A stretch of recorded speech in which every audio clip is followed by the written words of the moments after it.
every award provider has a different essay, but most are going to be focused on who are you? What do you want to do? Why is that going to come back? What do you want to do at university? What career do you want? And what do you do in the community? Right.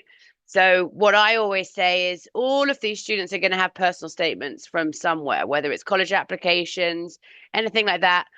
Pull out bullet points so they can see, okay, I want to be a vet because I love animals and I've worked at SPCA in Windreach. I sing in my choir at church and I play football for North Village. So then when you come to write these essays, and some of them are 200 words, right? Some might be a page, but some are 200 words. Then they've got the bullets and they just need to put them together. But yeah, there are an awful lot of essays out there. So that's why I said make sure that you label them to what the award is. But just quickly before I go onto the scholarship site, the scholarship site allows you, or the search allows you to shortlist awards. So you don't have to keep remembering where they are. When you're eligible for something, you can hit a button at the bottom of the screen that says shortlist, and it will then come into your onto your profile. So then from here, in case I accidentally apply the BEFIS Alumni Association, you can go in and submit your application. And again, this is why you want to make sure that you've labeled everything right so that you know it's tuition costs going there, the personal reference. And then here's the essay. So I need to know, okay, this is the BEFIS essay, right?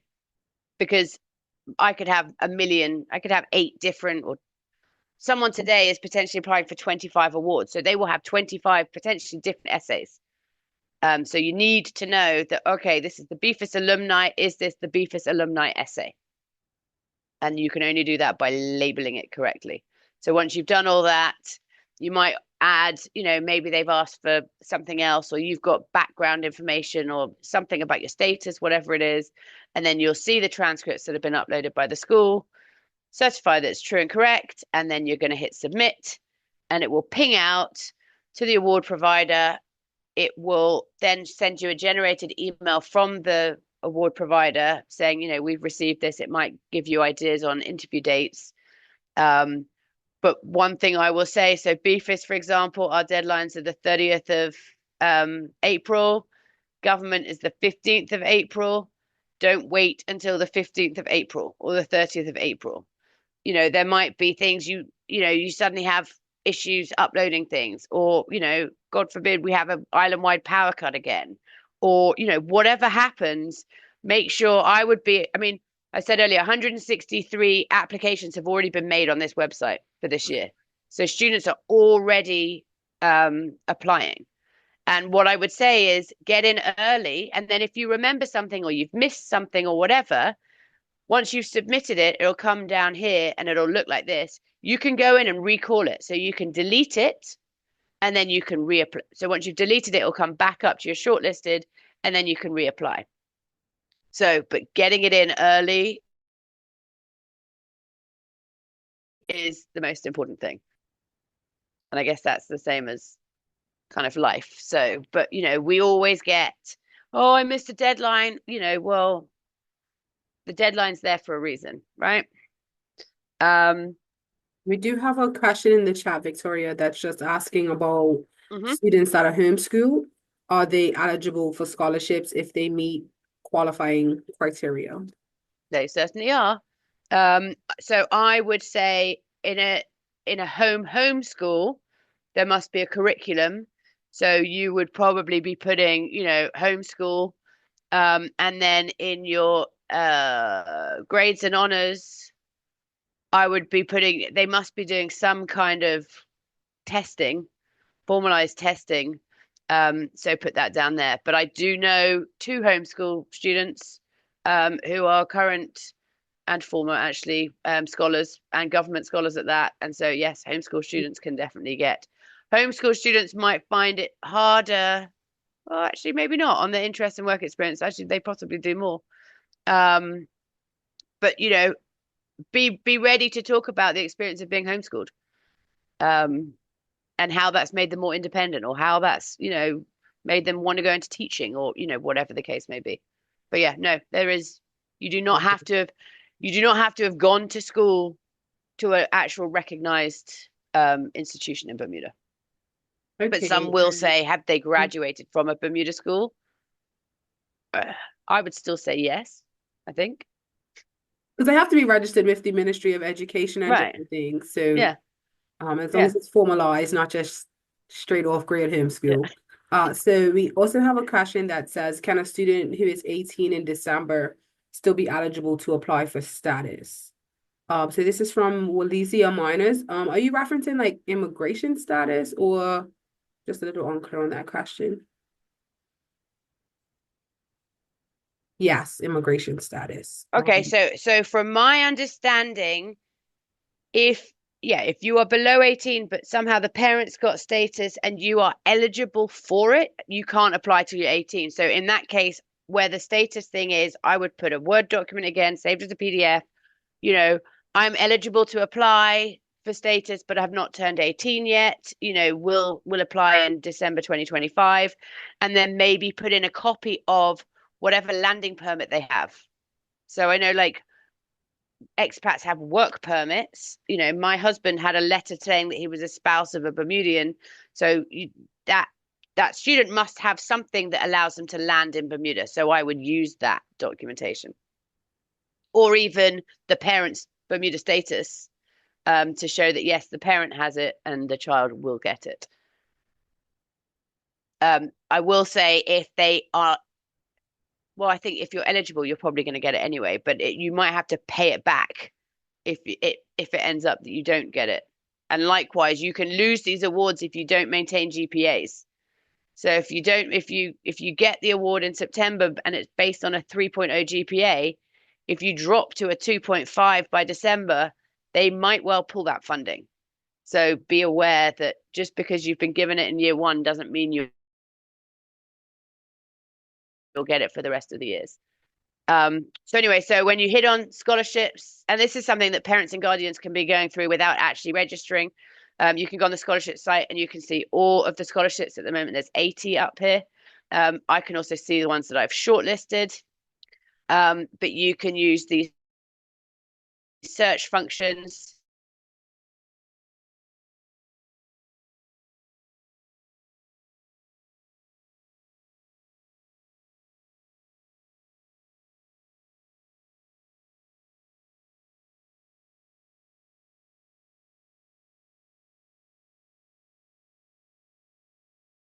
This ABIC PwC award is looking for accounting as an area of study because it's PricewaterhouseCoopers, who's an accounting firm. But then this AIG award, and I have told them they are going to have so many applicants. AIG, non-specific. They do not care what subject you're studying. $25,000 for an undergrad. The closing date is next week, though, right? But I'm going to go on this because this is one where you're writing 200 words on explain your career choice and why community involvement and leadership experience, right? They do not, and this is American International Group, big insurance company, but they have not specified that it's business. What I would suggest is if the student is studying teaching, healthcare, anything that is a related industry to making sure that we have international business in Bermuda, talk about that. I want to be a teacher because I recognize the value in educated students coming through our education system so they can make international business great. Or, our people in international business have to have somewhere for their students to get educated. So bring that into your essay. Or, I want to be a vet. I mean, well, animals are important to people, and it supports the pillar of our economy. Use that. But AIG, I mean, poor Raquel Liverpool. I hope nobody knows her, but I've told her. Um, she's going to get, so this is 25,000. They only award it every 4 years because you can hold it for 4 years. So it is one person is going to get this, and if you're going to Canada for school, you're pretty much fully funded, right? And it's based on a 3.0 GPA, academic excellence, and financial need. You need to be Bermudian PRC or eligible to acquire it and have to have been educated for at least 5 years. And then yeah, these are what they're going to be looking for you to upload when you go to. But if you want to add it to the shortlist, click add, and it will then go onto your shortlist. Again, AIG, it deadlines March 18th, which is, oh God, it might be this week. No, next Tuesday. So a week's time. You've got a week to write 200-word essay. Okay, so that was that one. And then ultimately you can change the search so you can see 25 in one. I am going to highlight a few. So Knowledge Quest work with the Green family. The Green family are the family that owned the Hamilton Princess and now a number of buildings in town. But they have a lot of money and they want to give it away to students in financial need. So this one has no academic excellence requirement. It is purely a 2.0 GPA, which is basically a pass. And this, so if you apply for Knowledge Quest, you have to have applied to at least 5 other awards. Knowledge Quest is known as the scholarship of last resort, and you also have to have applied for the Green family. So 5 awards, then Knowledge Quest and the Green family, and all you're doing is writing a 1-page letter describing your financial needs, circumstances, and your academic and professional plans. And okay, 1 page. Don't make the font really small. Don't make it really big. Make it look like a normal professional letter. But again, here's the information, completely non-specific. They don't care about what you're studying. Personal letter addressed to Knowledge Quest describing your course of study.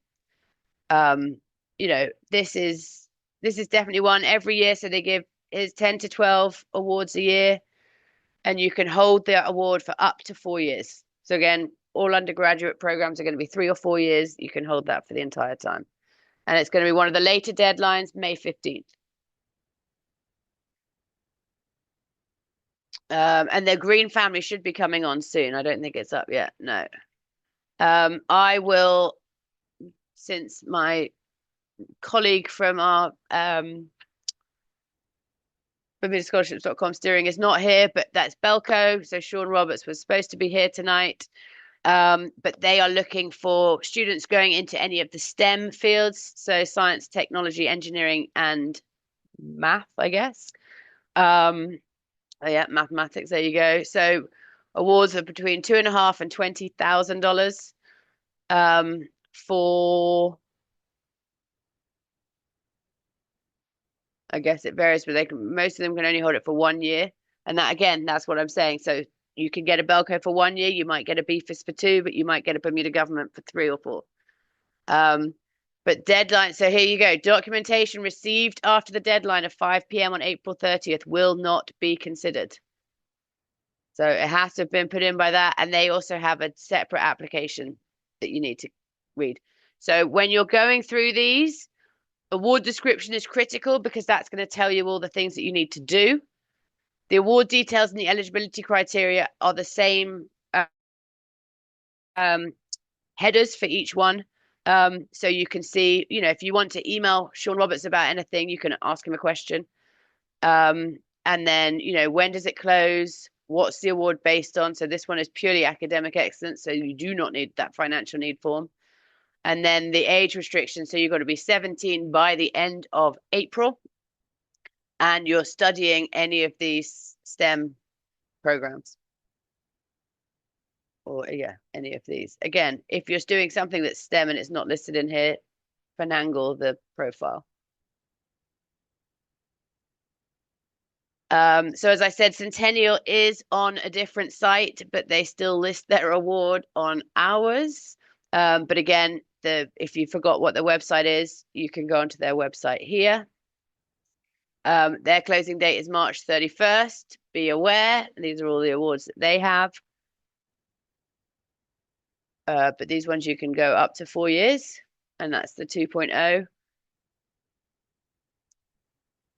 But literally, there are 100. I have to say, most of these are are going to be business awards, but let's go to non-specific. There are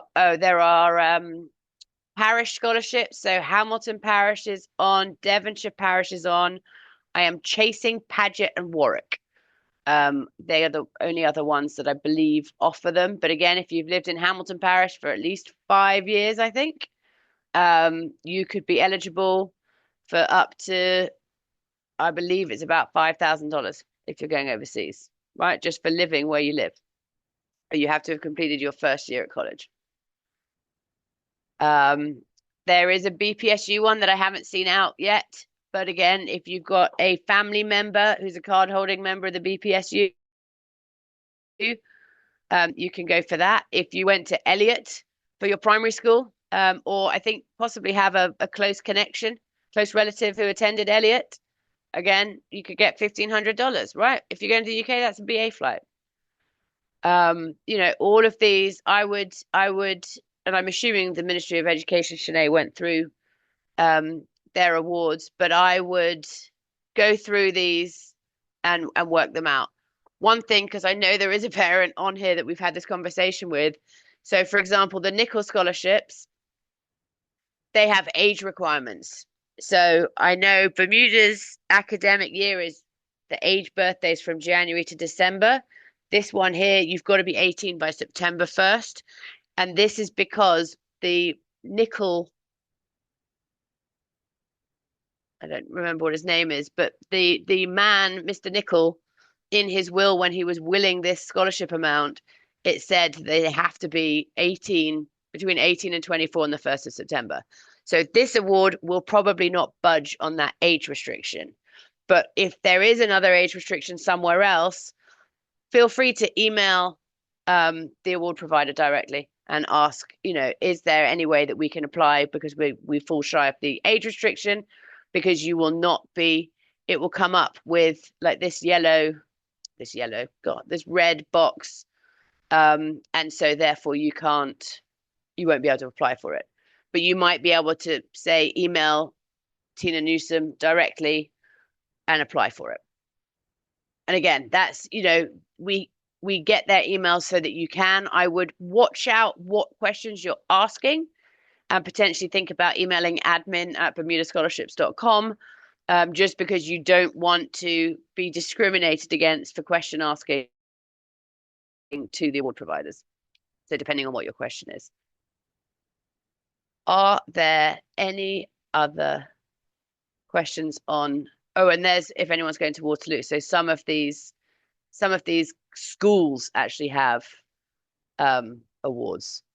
And this one, you could get up to $80,000 to go to, I think Waterloo is one of the top universities in Canada.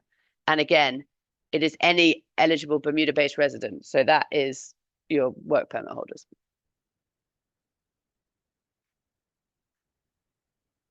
Are there any questions on anything? Or anything about the whole process, quite frankly. Now that you've come to the end of the Finding Funds for College series, is there something that you just want to know about? Because one thing and I know Bermuda College has been on, one option that I think is great is a student could go to Bermuda College for 2 years, get that associate, and that will translate into them going into their final junior and senior year overseas. So then they're only having to get the funding for the final 2 years at Georgia State or St. John's or Mount St. Vincent. And a lot of them are good schools and they will get funding, but then you're only doing 2 years overseas. And the other thing is, with Donald Trump, love him or hate him, he is potentially pulling all federal funding for international students. So really consider whether you want to go to the States versus Canada or the UK, that are going to be an awful lot more, they're cheaper to start with, but they're less volatile in terms of governments. And I would look at loans. I know you had the credit union, but I would really seriously look at loans as a very last resort. These awards are out there. I mean, a lot of them don't get taken up every year because people don't apply for them. So, if you meet the requirements, apply, because you never know. You might be the only one.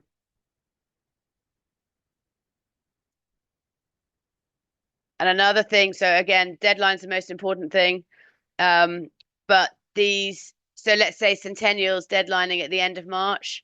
I would say they will be using April to go through and shortlist, and they will probably start interviewing in May. BFIS interviews the second week of June. Um, I think ABIC does as well. I know some of the big like RenRes, they're a bit later, AXA XL. But students will probably not be finding out if they have won these awards until mid-July. So it does push it out a bit late, but BFIS comes out with theirs mid-July. Some even go into August. And some, so like Knowledge Quest will wait and see that everyone else has already given their awards before they come in. Because obviously, if you've won the 35,000 government scholarship, Knowledge Quest probably won't need to give you anything. But just be aware, of timings. And also, do the big ones, but also do the little ones because the 5 and 10s add up.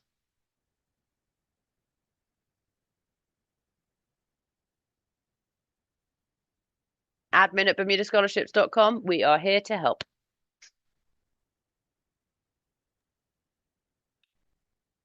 So we have a question from a student in the comments that says, if you interview by May, are you still waiting until July or August? The schools that she's applying to need a response by June 1st. So I was talking to a young lady earlier, and I don't know the answer to this because she's got to apply for a student visa or study visa for Canada that shows she has the funding, and she's got to apply for that 3 months prior to leaving. I do not know the answer to that. But I would say, yeah, I don't know. I would say that's a question for your advisors, or a question for the advisors, or for the institution. But I think yeah, I mean, that's heartbreaking because you can't get you. It's kind of chicken and egg, right? You need the funding to be able to go, but you want to go, but it's because even if you defer, and I'll say this, so I know one student that didn't get the biometrics or whatever the Canadian schools require. And so she tried to defer. One scholarship provider said that they would defer her award. The other two said they wouldn't. So don't assume if you've got $30,000 in, let's say, 3 10s, if you don't end up going in September or August and you defer for a year because you haven't been able to get the visa or whatever it is, you might lose out on that funding. But be open. I mean, this whole process, just be open and honest with the award providers. And if you're struggling and you've dropped to a 2.9 on a 3.0 GPA, speak to them. We've had one student, I've been going to my advisor and I've been getting extra tutoring and I'm trying to get it up. We're going to help him, right? Because he's showing, he's owning it.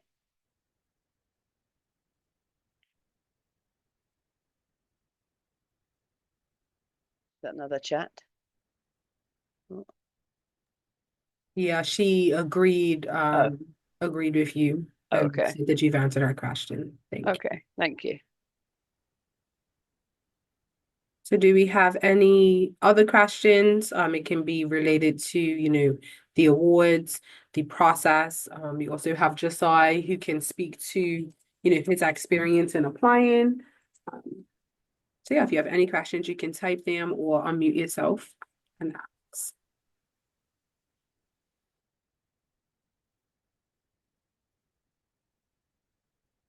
I have a question. Yeah. Being that all the essays are different for depending on, which scholarship you're applying for, would you say they need a different personal statement for each one, or can you speak to that? So the personal statement is not really requested from any of them. They're going to use the information in that personal statement to write the essays. So, for example, I told you Hamilton Parish. So they are writing an essay,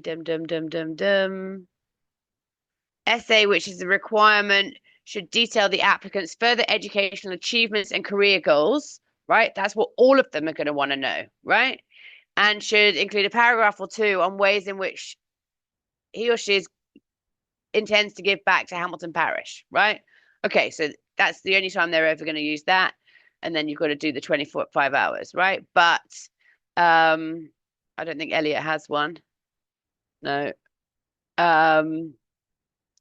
Let's say knowledge quest. So knowledge quests are just literally describing your financial need and academic and professional plans, right? So again, that's talking about I want to go and do this because I ultimately want to come back and have a career. But if the student has already written these things down in bullets, it should be fairly easy. I will say, Ministry of Education, and there's 6 questions. This is where they might need to spend a bit more time because Ministry of Education, I think you're asking, so they've given you 6 essay questions, you only answer 3, and you're only writing 250 words for each.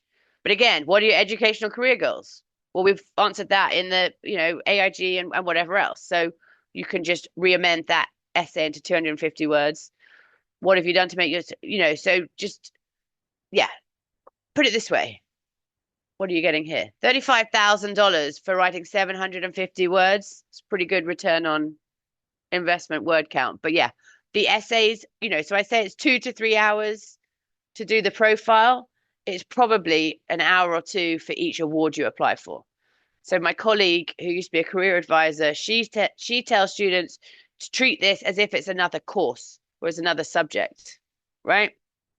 And the other thing is keep the essays for next year, and then it won't be quite so arduous because most of these are the same. I mean, government's had these for ages, these questions. But think about what makes them unique as well. So if there's 150 students applying for the same award, what's going to make the award provider or the selection committee or whoever it is think, yes, we want to interview that student over another one?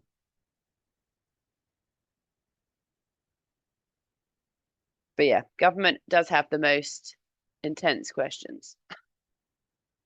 But again, application tips, begin your application as soon as possible. Ask for help. You parents be the ones, or aunts and uncles, guardians, whoever it is, read their essays to make sure that they've answered the question, to make sure that there's no errors. Get someone to read those things for them.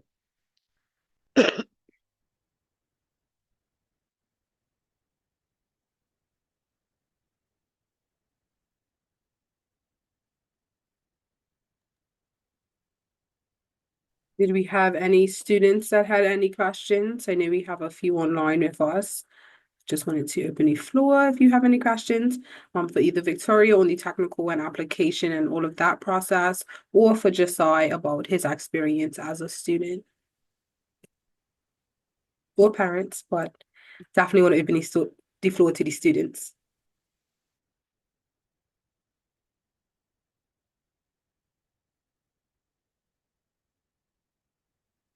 And I'll add one more thing. So that might have been a question, but if something has a name to it, let's get off this.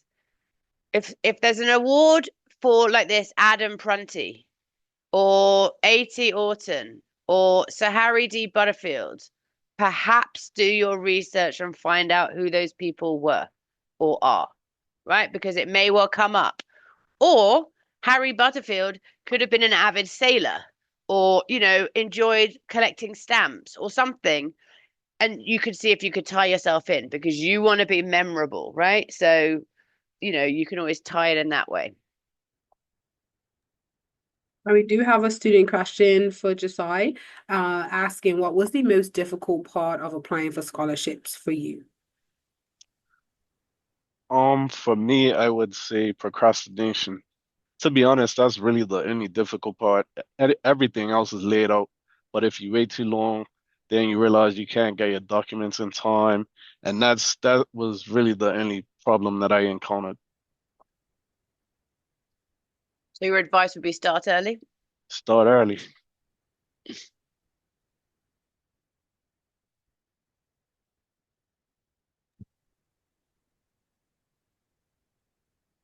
Okay, so we are going to keep the floor open to questions. I will put the survey link in the chat so we can begin to complete the survey. But also floor is still open for questions. We do have a thank you Thank you, Ms. Cunningham. Your presentation has been very thorough and informative. So yes, that means the scholarship application numbers are about to be rolling in Yeah. a bit early and not at the very last minute. Yeah.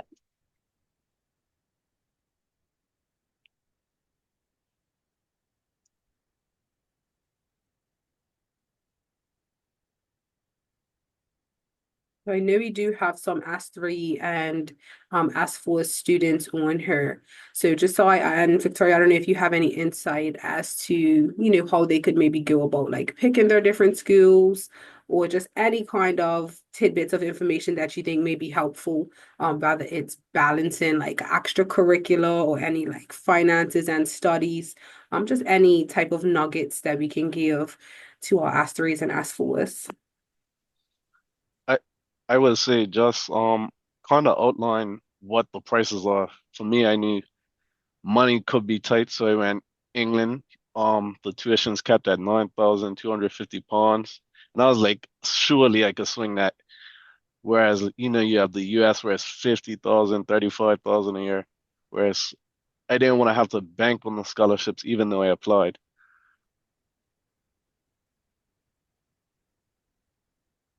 Yeah, and I would say, and I have to say, if anyone's S3 at Berkeley, I'm coming in on Thursday to your assembly.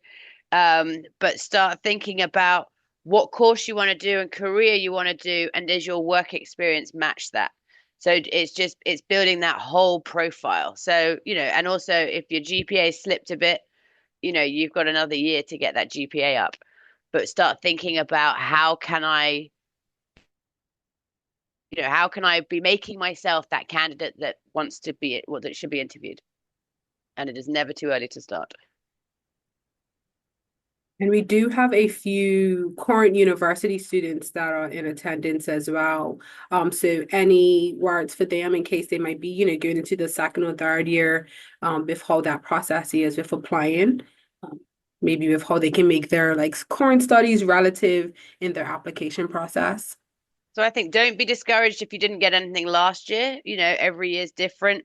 And some award providers prefer to have, non-first year students because it shows that, yes, you've been able to stick with something for a year. But yeah, be able to speak about what's been so great about your course or where you are, what your experience has been being away from home, away from Bermuda, and how you've maybe grown. What have you done extracurricularly? People join different societies, and how has that made you grow? And that's ultimately what the award providers are going to want to see. Yeah, adding to what Victoria said, I got my scholarship in my last year.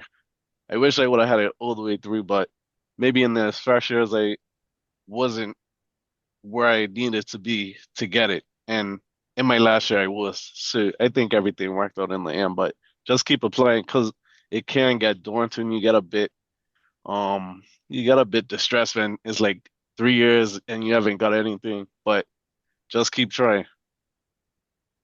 Well, and actually, one good point on that is a lot of these awards, it's not just the money, right? You get some absolutely priceless things that come along with it, including internships, jobs when you graduate, mentors. So Josiah had mentors through his university because he was part of the BEFIS program. Internships, you get all of the extra things. So look at those. You might only get $5,000 or $10,000 of funding, but the internship and the graduate training and whatever you get at the end actually is worth more than that. Read.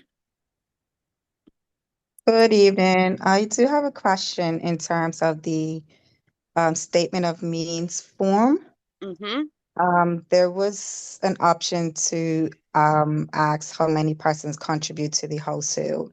So for the income and the expenditure, is that specifically just for the household that the applicant resides in, or is it based on like how many sponsors they have? Like you have two sponsors, two separate households. So is the household income and expenditure just for the where the applicant resides, or do you put both together if it's two sponsors for the applicant. So I would, well, the right way to do it would be to put both. And I'll just leave it there. But I would say, yeah, if there's two households, the right way would be to put both, especially if you're both contributing equally. So then the income then would be parent guardian number one, mother, parent guardian number two, father.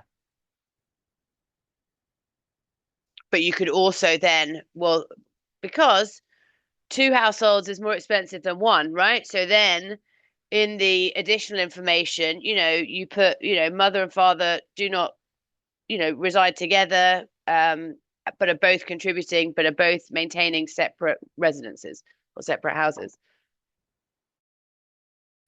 So your rent would be higher, for example. Does that make sense? Yes, thank you. I didn't remember seeing an option to split the two. I think it was just one, so I wasn't Oh, you're quite talking about the sure. expenses. Yeah, like you wasn't able to list parent No, one's because yeah, they're going to be able and then to. They're going to parent share two. that. Yeah, that's true. That's a very good point. It's not a very inclusive survey. I would say then, well, what does it say in the little I? Or you take one and you double it for the two. Good evening. I would do a best guess. Good evening. Hi. Hi, in my past experience, I only put my household Right. income Yeah. for the one household that the child lives in. And then if the father or whoever is paying child support or whatever, that will just be put under other income because it asks you any other income, but it asks you for your household expenditure. So you do the household that the child resides in. Yeah. Okay, no, and I will agree with that. So if I'm allowed to share my screen again. So what you are then saying is, assuming you can see this. So we've got the name, and then applicant lives with one parent, with the mother contributing to the household. And then I guess if others outside the household, so then you can put $10,000 or whatever for the father, maybe. Is that what you're saying?